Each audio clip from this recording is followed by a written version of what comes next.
Hey, what's going on, you guys? Mr. Money1235 back here yet again. It's been about 3 months since we last talked. I recently acquired a new job at Mac Volvo. It's a huge organization in the city I'm from. It's been a very, very helpful career move for me personally. It was just some really intense training that happened during the month of my last video, so it kind of took away a lot of my time and a lot of my motivation. But I'm about 3 months into the new job now, and things are just getting better all the time, it seems like. So anyway, I just wanted to come back and finally talk to you guys about Greta Van Fleet. Kind of in the background of my videos that I've been making towards the end of 2017, I was absolutely obsessed with From the Fires. I couldn't stop listening to this EP. It was my fucking crack. I just listened to this thing over and over and over again, just begging for the day that they actually release a full-length album. So here almost a year later, we finally get it. And I gotta say, man, it's a trip. It's a trip. My love of classic rock and my love of late 60s, early 70s, Led Zeppelin, everything that you can think of kind of went into my absolute love for this band. A lot of people have been taking that as a negative when it comes to talking about Greta Van Fleet, that they sound too much like Led Zeppelin. The comparisons to Led Zeppelin are just all over the place when it comes to talking about this band. I mean, I remember when the band Airborne came out, which was a fucking AC/DC clone, if I had ever heard one. Oh my god, it was insane what Airborne was doing with their AC/DC-ness. But Greta Van Fleet, in the year 2018, you gotta think about what's popular on the charts right now. I mean, you got everyone talking about that new 21 Pilots album, Cardi B, trap, rap, ratchet stuff. This band is effectively saving rock and roll in the year 2018 single-handedly. I'm not saying that there's other bands in this decade or this year that don't sound like this. I mean, I'm sure there are more than just Greta Van Fleet, but Greta Van Fleet seems to be kind of taken the mainstream by storm when it comes to bringing back this old style of music. I mean, I was just watching some interviews where this band has, like, you know, they got like 65-year-olds, they got a bunch of gray-haired kids, and then they got, you know, kids my age, you know, and younger listening to them. So their appeal can go to the true veteran rockers back when this style of music was the top of the charts. And they also have kids like me who kind of wish that that type of music was still on top of the charts, which is why I'm going to support this as much as I can. So, anyway, in talking about that, I just wanted to mention that From the Fires is one of my favorite EPs that I've ever heard in my entire life. It's probably, I mean, it's only 8 tracks long. It's technically an EP, but you can almost call it their first album. It definitely doesn't have an album feel. It's supposed to be an EP, but I mean, you know, there's not any repeat songs that they threw onto this thing. I was kind of thinking that this album was going to kind of combine a bunch of new songs combined with a bunch of songs that were on From the Fires, but luckily they included just all new material on this thing, which I think is pretty cool. I kind of like that they did that too. But this album artwork is just awesome. It's the music video from When the Curtain Falls. So cool. When the Curtain Falls is on Rock Band 4, by the way, so go buy that right now. Getting into the album, I gotta say, I don't think this album is as much fire as From the Fires was, but I still think it's pretty damn good. The Age of Man that opens up this album, I was a little surprised when I first heard it to hear something kind of so slow and kind of so big and epic and kind of long in its own way. It's about 6 minutes long starting off this album. It kind of reminds me when the Black Keys started off their album Turn Blue with Weight of Love. That's what that kind of reminded me of when this album started. But after that song, Age of Man, which I think is just a huge epic, it's probably not one of my favorite tracks on the album as of yet, as it's still warming up to me. I've only listened to this thing about 4 times the entire way through. But The Cold Wind, after that track, though, just starts this album off on a fucking barn burner. It's just like, here we go. We're going to get right into the rock stuff that you're looking for. Just a really, really kind of, you know, exciting riff going on in there. Only time will tell. You know, I got to do the Robert Plant fucking, you know, mannerisms that he does on stage with his hands. I got to do that when I sing along to this band. I can't help it. But The Cold Wind is just awesome. I love this song. It's so much energy. It's so cool. And it's just the perfect lead-in to When the Curtain Falls. When the Curtain Falls is the main single that came off this thing. When I first heard that track, I was just blown away.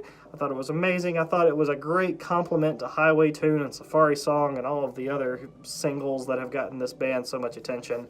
I thought it was a great counterpiece to that, great single to this album, and still one of the best tracks on this album, in my opinion. I absolutely love When the Curtain Falls. Then we go into Watching Over, which starts off a little bit more darker, but then it has that epic chorus. I wonder when. I love the delayed guitar strums in that chorus. It just sounds so epic. It's so powerful. It's so punchy. It's just, you know, Watching Over is just an amazing track. Love it so much. And then Lover Leaver comes on after that. Lover Leaver, Taker Believer. The vinyl edition actually, I think, has the 6-minute version in place of the radio edit version that you get on the CD copy. On the CD copy, you get just Lover Leaver, and then for the bonus track, you get Lover Leaver, Taker Believer. On the vinyl copy, it's Lover Leaver, Taker Believer, no bonus track. Which, honestly, I'm probably going to create my own little playlist for the new album. I'm probably going to combine a bunch of the songs from the Fires onto the new LP just to create an epic Greta Van Fleet playlist. But anyway, Lover Leaver is an amazing rocker. One of the best songs on this album, once again. Probably my second favorite as of right now. Just absolutely love the songs. Another really quick, fast, hard-hitting track. Love it. And then You're the One starts off side 2 of this album. You're the One, it is a bit generic. It is a bit kind of, you know, well, this song hasn't been done a million times before, but it's still a really epic acoustic piece. Kind of reminds me a whole lot of Your Time Is Gonna Come from the first Led Zeppelin album. Not a bad thing necessarily at all. I think Your Time Is Gonna Come is one of the best tracks on the first Led Zeppelin album, and I also think this is one of the best, more slower jams on this album. Really pretty song, you know, once again, song's been done before. The lyrics are a bit, you know, kind of run-of-the-mill, but still, it's a very fucking enjoyable song. I can't deny it for that I still like it. That doesn't really change my opinion. The New Day, though, the next track, is an acoustic jam that kind of moves a lot faster, along with the drums.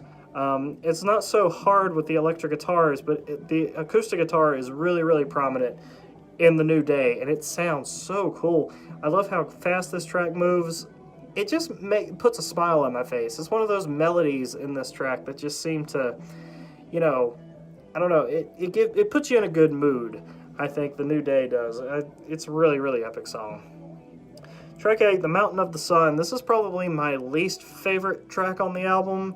By no means bad, I should say, but I just don't think it's as catchy or as epic as it's trying to sound to be. I'm not really sure how to put this into words, but The Mountain of the Sun just doesn't stand out as much as some of these other tracks, in my opinion. Still a really cool chorus on that, though. I'll make you mine. I mean, it sounds really cool. I mean, his voice still sounds amazing, as in all of these other tracks, but I do think it's one of the more, you know, meh songs on the album. And then we get Brave New World. Brave New World is fucking badass. This song just sounds so...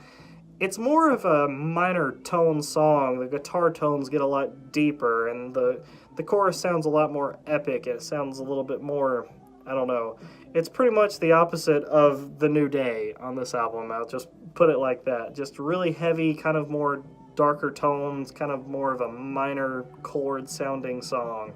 And it just sounds badass. It's so cool how dark and evil it kind of sounds.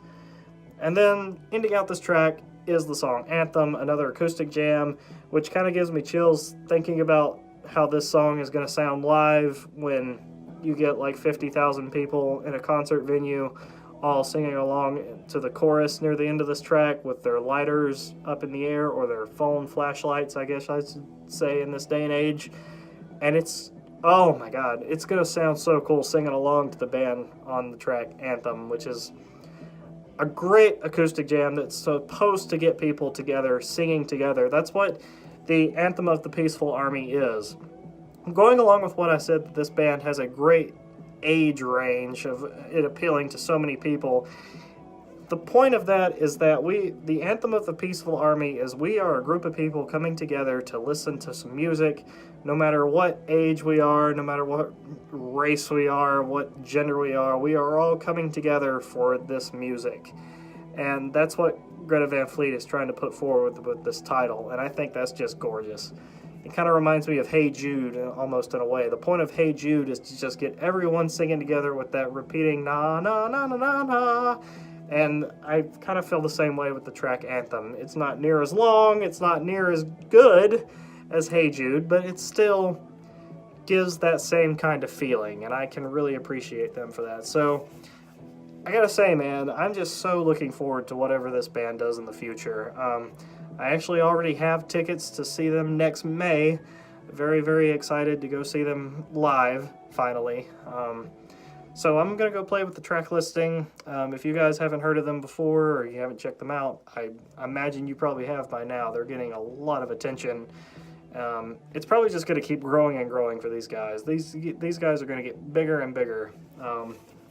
But yeah, amazing first album. If this is a first attempt, then good on you.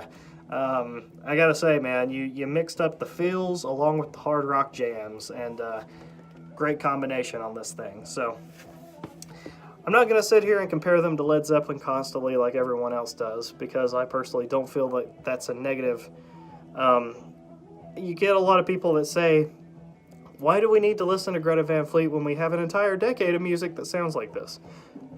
It's because we don't have an entire decade of music that sounds like this now. That's why I am in favor of more bands coming out like this.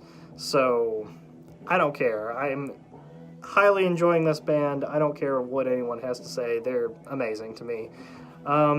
Feels good to finally be back. I'm gonna be coming back with an unboxing video for you guys in a few days. Feels good to finally be doing a video again, I gotta say too. I'm going to try to get more into the swing of things now that my life has slowed down a little bit, now that I'm out of training and I'm one of the better people at my new job. So, look forward to seeing you guys again really soon. It's been fun. Talk to you later. Mr. Money 1235 out.